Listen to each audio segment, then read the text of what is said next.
좀 각 당이 분석하는 판세 이걸 좀 알아보겠는데 마침 오늘 조간에 우상호 민주당 총괄선대 본부장 그리고 국민의힘 권영세 총괄선대 본부장이 인터뷰를 했던데 우상호는 한 1.5% 차로 승리할 것이다. 뭐 이렇게 얘기를 했고 그 근거가 단일화 역풍, 또 지지층 결집, 그리고 20, 30대 여성층이 마음을 열기 시작했다. 이 세 가지를 들었더라고요. 근데 저는 이 세 가지가 다 맞지를 않는 것 같아요. 역풍이라는 것은 외부냐. 민심에서 어긋난 무슨 잘못을 했을 때 역풍이 부는 거지. 민심하고 같이 가는데 왜 역풍이 불겠습니까? 이게 얼마나 말이 안 되느냐 하면, 예. 아까 이게 객관적인 여론조사가 절반 정도는 가는데, 저는 이게 더 간다 봐요. 왜 그러냐면 이게 안철수 후보가 직접 이게 자필로 손편지를 써가지고 그랬어요. 지지층을 이게 다독거리고 있고요.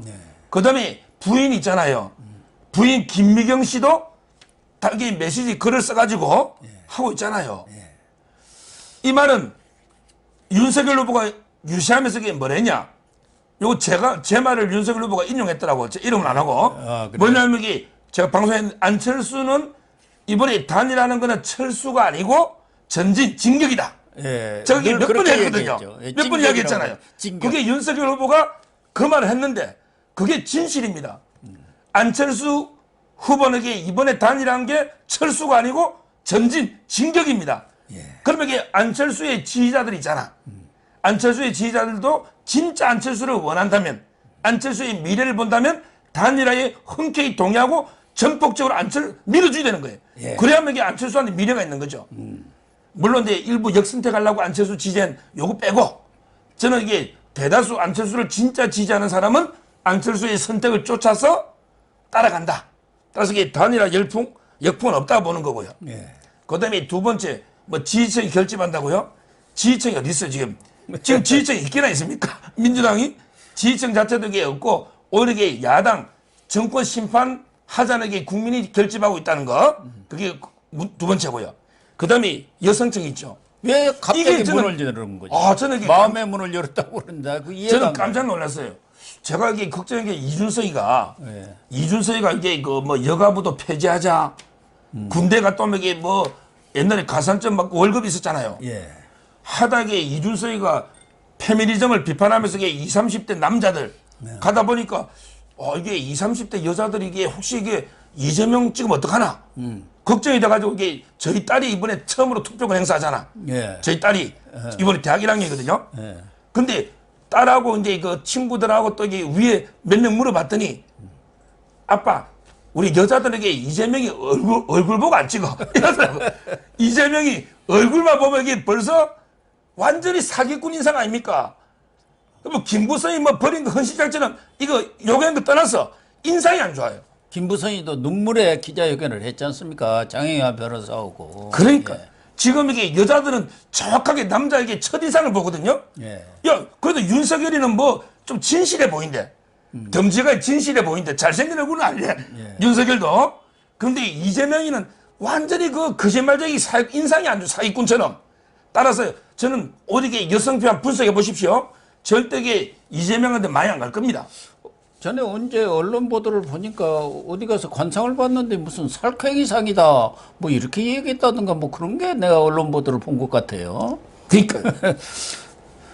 그래서 지금 우상호 총괄선대 본부장이 사실은 이 블랙아웃 깜깜이로 들어가기 전에 기자들하고 얘기할 때 우리가 2, 3% 정도 뒤지는 것이 사실이다 이렇게 인정을 하고 그때도 잘하면 1, 2% 정도로 이길 수 있다 이런 얘기는 했어요.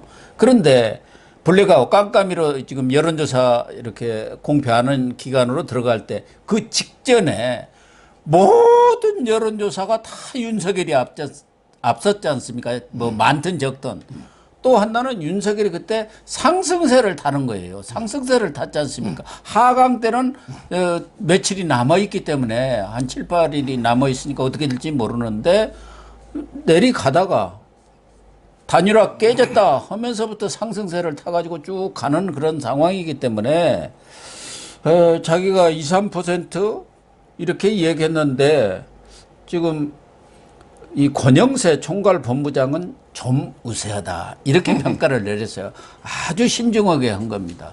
자칫하면은 국민들한테 오만으로 비춰질 수도 있고 앞서도 뭐 말씀드린 대로 야, 다 이겼나? 이렇게 생각할 수도 있기 때문에 끝까지 조심해야 한다. 우리는 조심조심합니다. 이렇게 말씀을 그렇게 인터뷰에서 했던데 그건 옳은 그런 자세가 아닌가 보여지는데 이준석 대표는 어느 그 방송인가 그 인터뷰하는 것을 내가 보니까 한 8% 안팎의 우세를 보이고 있다.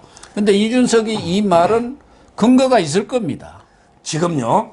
저도 이게 그 공표만 못하지 여론조사는 게 다 지금 하고 있습니다. 다 하고 있죠. 제가 여기 배종찬, 뭐 윤희용이 이택수 선배 다 이게 친목 개원들 아닙니까? 그렇죠. 여론조사하는 사람들. 예. 그다음에 방송을 제가 나가다 보니까 저도 이게 방송국에 듣는 이야기 있을 거 아니에요. 예. 저희끼리는 그럼요. 제가 처음으로 이게 그 이준석이 말이 팩트를 맞아요. 제가 이준석이 비판도 많이 하고 욕도 많이 하고 싸가지 없다고 욕도 많이 하지만 예. 이게 팩트는 맞아요. 전체적으로 나온 팩트는 맞는 것 같습니다. 물론 이제 그 저희가 자만하거나 방심하면 안 돼요. 예. 그렇지만 이게 지금 마지막에는 팩트 또 이게 기세도 중요하거든요. 그럼 이렇게 또 밴드웨건도 있어요. 기세가 이렇게 중요하죠. 이기는 쪽으로 따라가는 거예요. 예, 그게 밴드웨건 효과거든요. 예. 자, 그렇다면 이게 제가 보기에 여론 마사지 많이 하는 언론사들 있죠. 예. 윈지 코리안가 박근은 청와대에 있었잖아. 그리고 그거는 윈지 코리아. 이재명 저 지지 선언한 사람 아닙니까? 그 하나 빼고는 이게 거의 한 4, 5% 앞서고 있고요. 예. 제가 듣기로는 무엇보다 이게 중요한 게 여의도 연구소에서는 실시간을 하루 몇 번 하겠습니까? 이게 당대표한테 보고 안 되겠어요? 예. 이준석이가 그냥 8% 이야기했겠어요? 여의도 연구소가 있는데. 예. 따라서 저는 뭐 상당히 제가 보기에는 이게 기존의 여론조사 기관들이 얼마나 이게 그 편파적이었나 이게 드러날 정도로 상당히 그 의외의 큰 차이로 표나이가 날 수가 있다는 거. 아까처럼 이게 왜 그 근거는 뭐냐? 바로 이게 그 정권 교체 여론이 압도적으로 높고 그다음에 두 번째는 인물에서 윤석열 후보가 진실성을 보이고 있는 거예요. 근데 이재명은 겉만 번제하게 언변에 완전히 진정성이 하나도 없잖아요. 따라서 저는 상당히 이번에 생각보다는 표 차이가 많이 난다. 지금 이게 많이 앞서고 있다. 이렇게 지금 다 보고 주위의 느낌을 봐도 그렇습니다. 그렇습니다.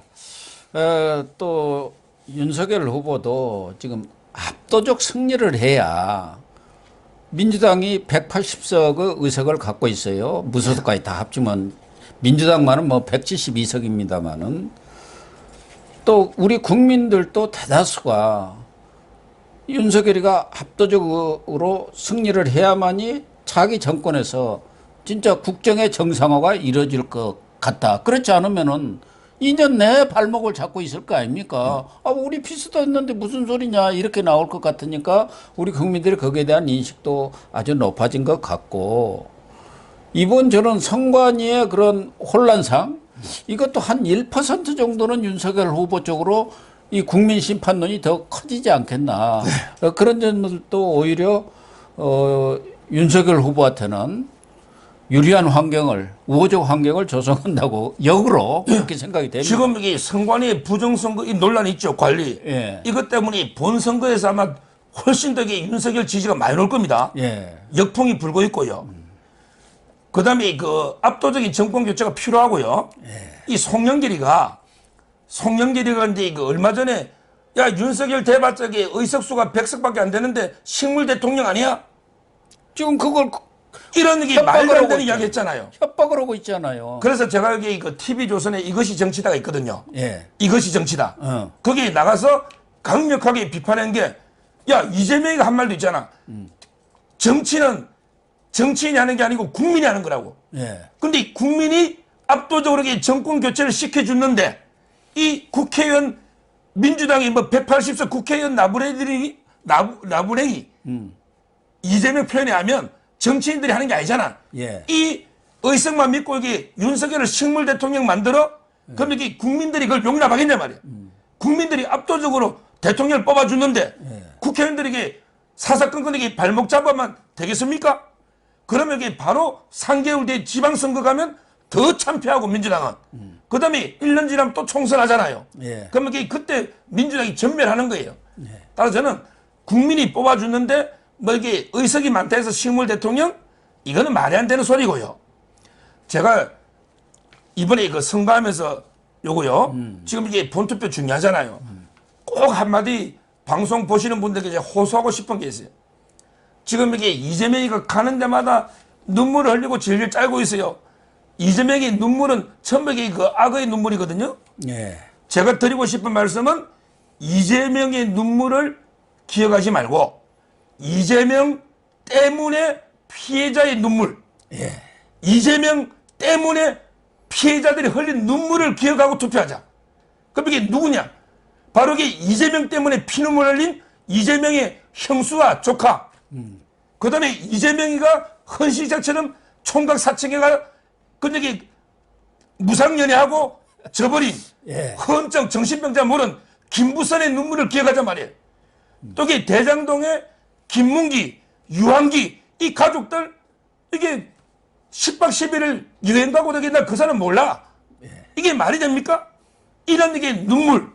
그 다음에 그 이재명의 변호사비를 폭로하다가 돌아가신 이병철 씨. 예. 이런 이게 얼마나 이게 인터넷에 공격받았습니까? 이재명의 눈물은 악의 위선자니까 그걸 기억하는 게 아니고 이재명 때문에 핍박받아 피해자의 이 눈물을 한 번쯤은 기억하고 투표장에 가자. 이 말씀을 제가 강국하게 호소드리는 거예요. 정말 옳은 지적이고요. 근데 이재명 후보도 본인 스스로는 패배를 예감을 하고 있는 것 같아요. 뭐 전에도 한번 오래 전에 내가 지면은 없는 죄 만들어서 감옥 갈 것이다. 뭐 이런 얘기도 했고 또 얼마 전에 뭐 성남인가 어디에서는 지금 내가 정치를 그만두기에는 너무 젊은 나이다. 이런 얘기도 했습니다마는 주말에 신촌 유세에 가서는 저도 돌 던지러 여기에 많이 왔다. 중앙대 다니던 사람이 왜 신촌까지 돌 던지러 왔는지 모르겠는데 그리고 조금만 잘못하면 또 촛불을 들게 될 것이다. 블록을 깨는 일이 생길 수도 있다. 블록 깨서 던지고 그러니까 이런 얘기는 이길 수 있는 사람 또 그런 자신감에 차는 있는 사람이 얘기를 안 하거든요. 내가 어쩌면 질 것 같다 하니까 이거 잘못하면 또 촛불 들어야 합니다. 그 일종의 뭐 동정표를 호소하는 것이지만 실제로는 심리적인 그런 마음을 은연중에 표현하는 거거든요. 지금 이재명의 전체적인 이런 맥락들을 보면은 내가 지면 이렇게 됩니다. 내가 지면 이렇습니다 하는 것은 지고 있다는 것을 예감을 하고 있는 것이죠. 지금 이게 그 이재명이가 진다는 걸요. 제일 잘 아는 순서대로 제가 말씀드리면 아 그래요? 가장 이재명이가 패배하는데 가장 잘 아는 거는 첫째 이재명입니다. 왜냐하면 이게 환자도 자기 병은 자기가 제일 잘 알아요. 의사가 아는 게 아니고. 다녀보면 딱 알죠. 이재명이가 다녀보면 사람이 없어요. 예. 그래서 이게 MBC 3노조가 들고 났습니다. 이재명이 사진을 찍는데 사람이 많이 모이게 보이는 쪽으로 조작해서 이게 샷을 했다는 거죠. 예. 이재명이가 다녀보면 윤석열이는 그 완전히 사람들이 인산인해를 이루는 거예요. 사람들이 막 몇 명씩 자발적으로 오잖아요. 근데 이재명이 사람이 없어요. 파란 옷 입은 사람들만 있다고 해요. 그게 동원된 당원들만 있는 거예요. 그러니까 이재명이가 진다는 거는 가장 잘 아는 게 1번 이재명. 그 다음에 2번이 누구냐? 2번이 문재인입니다. 알죠. 문재인이는 이재명이가 지는 거 알아. 왜? 청와대는 뭐 잠자고 있습니까? 청와대 여론조사 안 합니까? 그럼 국정원에서 또 그 조사 안 다 합니까? 하잖아요. 예. 그 다음에 3등이 재밌어요. 3등이 이재명이가 그걸 아는 사람 3등. 예. 바로 저는 북한의 김정은입니다. 예. 북한의 김정은도 이미 문재인하고 이재명이 손절했습니다. 계속 이게 투표하는데 계속 포탄을 쏴야 되잖아. 올해 이제 8번 쐈잖아. 예. 이게 이재명한테 도움 되겠어요? 그러니까 이게 어차피 이게 앞으로 윤석열하고 이제 대결해야 되는데 기선제압 해야 되겠다. 계속 포를 쏘는 거예요. 따라서 이게 이재명이가 패배한다는 거는 가장 잘하는 거는 이재명이가 단대 보면 분위기 보면 알고, 그다음에 문재인이도 그렇게 알고 있고, 그다음에 북한의 김정은도 이미 손절한 이게 순서고요. 그다음에 두 번째 뭐 이재명이가 자기가 지면 없는 죄로 교도소 간다고, 이거는 제가 불후의 명언하면 좀 자만심이고, 제가 한 명언 있잖아. 야, 있는 죄로도 이게 죽을 때까지 살릴 수 있는데 굳이 없는 죄로 말로 살리냐? 어차피 이게 있는 죄만 가지고도 평생 무기징역 시킬 수 있는데 굳이 없는 죄 만들 이유가 없잖아요. 예. 그게 전혀 말이 안 되고. 그다음에 마지막으로 이게 짱돌 있잖아요. 이게 바로 촛불 쿠데타입니다. 이게 지금 이게 자기가 져면 윤석열 정부가 아예 출범도 제대로 못하도록 또 이게 광화문에 우리 촛불들이 된다, 짱돌 던지 된다, 이거거든요. 이게 선동하는 거예요. 선동이에요, 선동. 이게 국민이 용납합니까? 예. 국민들이 한 번 쏘지 두 번 쏘가요? 따라서 저는 지금 이게 이재명이나 문재인이나 전부 이게 출구 전략. 그러니까 이재명이가 나이가 내가 정치 접을 나이는 아닌다는 거는 이미 저더라도 당내 권력 투쟁해가지고 다음에 한 번 더 하겠다, 이런 게 벌써 차기로 가고 있는 게 아닌가 이래 보입니다. 저는 윤석열 후보가 이긴다는 것을 딱 직감한 것은 최근에 뭐 여론 조사라든가 그런 것도 있지만 얼마 전에 딱 1단짜리로 잘 안 보이게 난 게 박지원 국정원장이 세균 감염으로 20일간 입원을 했다더라, 이런 기사가 났습니다. 박지원은 뼛속까지 이 DNA가 정치입니다. 박지원에 대해서는 제가 얼마나 오랫동안 같이 알고 지냈습니까? 네. 그런데 이 국정원에서는 오래전부터 이걸 쭉 봤을 거예요. 어떻게 판세가 돌아가는지.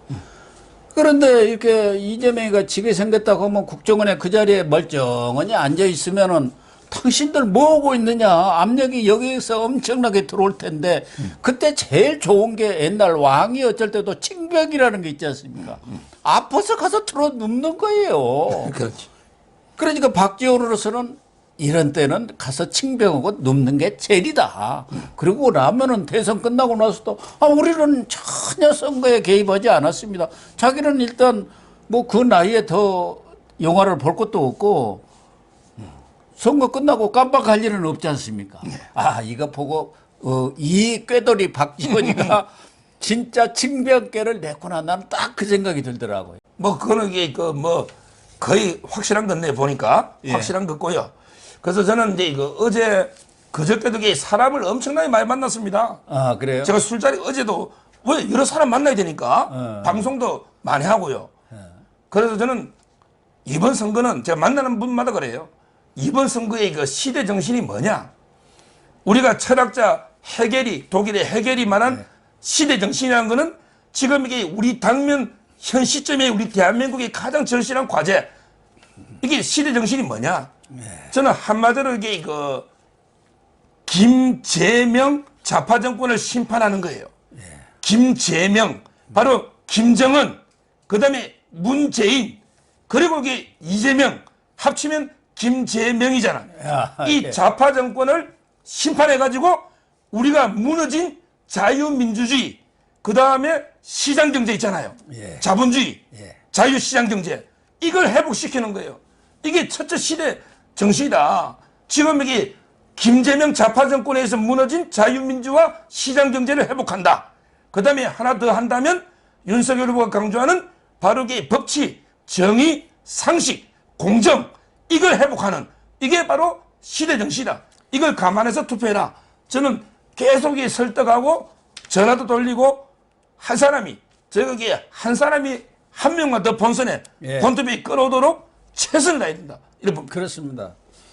정말 우리 서 변호사님이 명쾌하게 이 정리를 해 주셨는데, 저는 이번 대선은 조심스럽게 5% 안팎에서 윤석열 후보 승리를 이렇게 예상을 했었습니다만은 최근 돌아가는 걸 이렇게 가만히 제가 판단해 보면은 그보다도 더 훨씬 더 많이 나올 수도 있겠구나. 그런 느낌이 옵니다. 뭐 이렇게 확실한 무슨 근거가 있는 것은 아니지만 오랜 정치부 기자를 생활을 한 그 감으로는 경우에 따라서는 거의 뭐 저 민주당에서 악소리가 뭐 헉 하고 헐소리가 나올 정도의 투표율도 높아지고 거기에 따른 표차도 나지 않겠느냐. 그래서 이번 대선이 끝나고 나서는 무슨 부정이 어떠니 뭐 우리가 어쩐지 저쩌는 소리가 저쪽에서 민주당이나 이재명 쪽에서 전혀 나올 수 없을 정도의 국민들이 확실하게 이 압도적인 표를 몰아주는 것 아닌가 하는 예감은 듭니다. 그럼요. 결국에 그 민심이 있죠. 국민 민심은 이게 거대한 바다입니다. 지금 이게 민주당이고 국민의힘이고 이 정치인은 하나의 조각배에 불과한 겁니다. 이 말은 이 거대한 바다라는 민심은 배를 띄워주기도 합니다. 그렇지만 이게 화가 나면 이게 배를 뒤집어 버리는 거예요. 이미 이 국민들의 거대한 민심은 문재인, 이재명 이 조각배 배를 완전히 뒤집어 버리는. 그래서 이제 우리 고사성어도 제주 복주란 말이 있죠. 배를 띄우기도 하고 뒤집어 버리는. 그래서는 이번에 이 결과를 보면 얼마나 이게 민심이 문재인이나 이재명한테 분노했는가 이런 데 그 생각이 들고요. 그다음에 그 선거에 하나 부인 하나는 꼭 말하고 싶더라고요. 네. 야, 김혜경이 있죠. 김혜경이 지금 투표했습니까? 본투표 한다는 거 아닙니까? 근데 본투표를 하고 그것도 사후에 사진을 공개하겠대. 이게 뭡니까 이게? 본투표 하는 장면을 공개하는 것도 아니고 본투표를 하고 사후에 사진을 공개하면 그럼 이게 공개 안 하겠다는 거잖아. 본인들도 이게 김혜경이 얼굴이 카메라 잡히면 100만 표 날라간다. 이 김혜경이 사진이 투표하는 사진이 딱 카메라 잡히면 국민들이 볼 때 야, 그 많은 초밥은 누가 먹을까? 그러니까. 그 많은 이게 샌드위치는 누가 먹을까? 이거밖에 기억이 안 나잖아. 그래서 사전투표를 안 한 거 아닙니까? 본투표도 지금 나중에 공개한다는 거 아닙니까? 근데 김건희 씨는 그래도 이게 서초동 가가지고 고생하십니다 하면서 손에 이 그 빨간 머플러 양말에 검은 코트로 최지연 대변인하고 이게 투표했잖아요. 이것만 봐도 저는 알 수가 있고요. 그리고 이게 마지막으로 꼭 투표 참여를 위해서 제가 명언을 2개 적어왔거든요. 플라톤하고 안창호입니다. 도산 안창호 선생님. 도산 안창호. 플라톤은 뭐랬냐? 플라톤은 투표에 참여하지 않음으로써 받는 벌은 내보다 이게 저급한 저열한 자의 지배를 받는 거다. 그렇죠. 이게 유명한 말입니다. 예. 우리가 선거에 참여 안 하면 내보다 더 저급한 저열한 자의 지배를 받는 바로 이게 당군 일의 최대 거짓말쟁이 이재명의 지배를 받는 이게 투표하지 않음으로써 받는 벌입니다. 예. 왜 이재명이가 당군 일의 최대 거짓말쟁이냐? 그걸 왜 그러냐면 당군 일의 최대 부패 사건을 최대 취적이라고 완전히 180도 거짓말했잖아. 네. 이게 당군 일의 최대 거짓말쟁이잖아. 이 지배를 받으면 안 된단 말이에요. 그러니까 투표를 해야 된다는 거예요. 그럼요. 그다음에 도산 안창호 쌤도 뭐랬냐면 정치에 참여하면 주인이요. 참여하지 않으면 손님이다. 이것도 이게 유명한 말씀이에요. 네. 저는 투표 참여 안 하면 이제 나라 주인 아닙니다. 주권자 아닙니다. 투표에 참여해서 어떻게든 이게 정권 한 표 심판해야 그때부터 이게 주인이 되는 거예요. 안 그러면 이게 손님입니다. 앞으로 이게 5년 동안 정권 욕할 자격도 없어요. 네. 따라서 저는 최후의 1인까지 이번에 본투표 남았잖아요. 안 한 분들은 끝까지 투표해서 정권을 심판해야 된다. 이렇게 봅니다. 정말 이 서 변호사님 말씀대로 사전투표에 참여하지 못하신 분들은 반드시 본투표를 해 주시기를 또다시 거듭 당부를 드리겠습니다.